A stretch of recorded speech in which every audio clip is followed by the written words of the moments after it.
अगर आपको बिस्तर पर लेटे हुए करवट बदलने में या सर के मूवमेंट करने में चक्कर का एहसास होता है, आसपास चीज़ें घूमने लगती हैं और ये चीज़ कुछ सेकंड्स के लिए रहती है, तो चांसेस है आपको बीपीपीवी नाम की बीमारी है, जिसको हम लोग बोलते हैं बेनाइन पैरोक्सिस्मल पोजिशनल वर्टाइगो।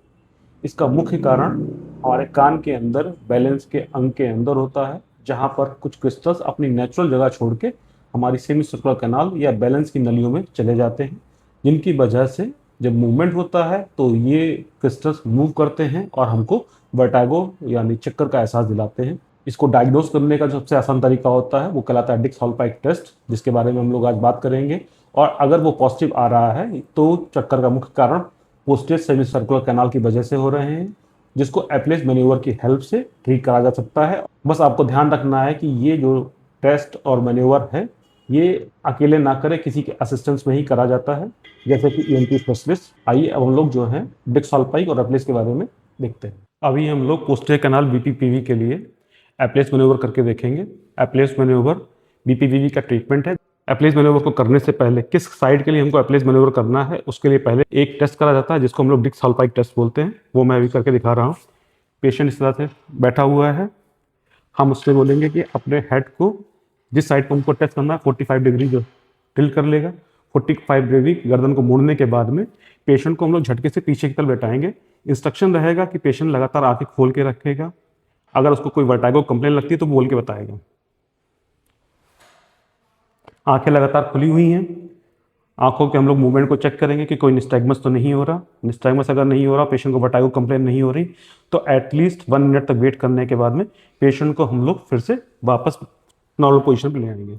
अब हम लोग जो है एप्लेस मैन्यूवर करके देखेंगे। एप्लेस मैन्यूवर हम मान के चल रहे हैं पेशेंट का डिक्स-हॉलपाइक टेस्ट है वो राइट साइड के लिए पॉजिटिव आया है, तो राइट साइड में सबसे पहले हम लोग पेशेंट को राइट साइड की तरफ सर मोड़ के उसको नीचे लेके जाएंगे।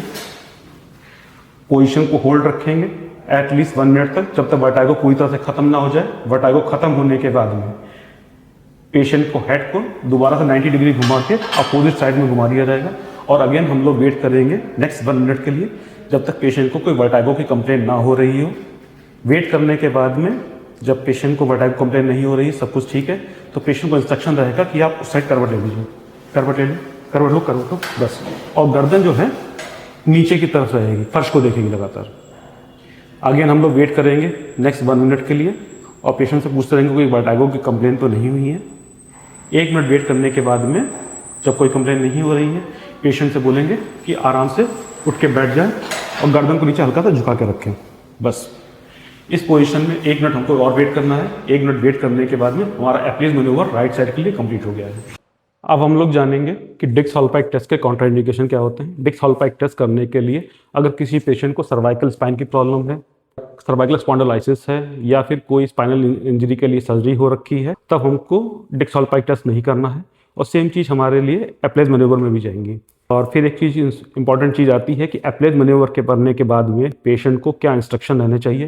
पहला इंस्ट्रक्शन जो रहेगा वो यही रहेगा कि पेशेंट को सडन हेड मूवमेंट नहीं करना है, एकदम झटके से सर अपना मूव नहीं करेगा। सेकेंड चीज़ रहेगी कि तुरंत बेड पे लेटना नहीं है, एटलीस्ट 4 से 6 घंटे के लिए अपना नॉर्मल काम करे, बिस्तर पर नहीं लेटना है। थर्ड इंस्ट्रक्शन रहेगा कि सर झुका के कोई करने वाला काम अवॉइड करें।